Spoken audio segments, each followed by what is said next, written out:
you know, when the sun rises and you follow that trust again, that the sun will rise and we will continue. We'll have another chance again.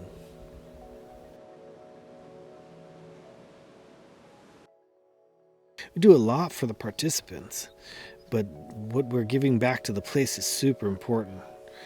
It's this opportunity to slow down, opportunity to learn to respect places, respect the nature, and in doing so, we learn to respect ourselves because we're not separate from it.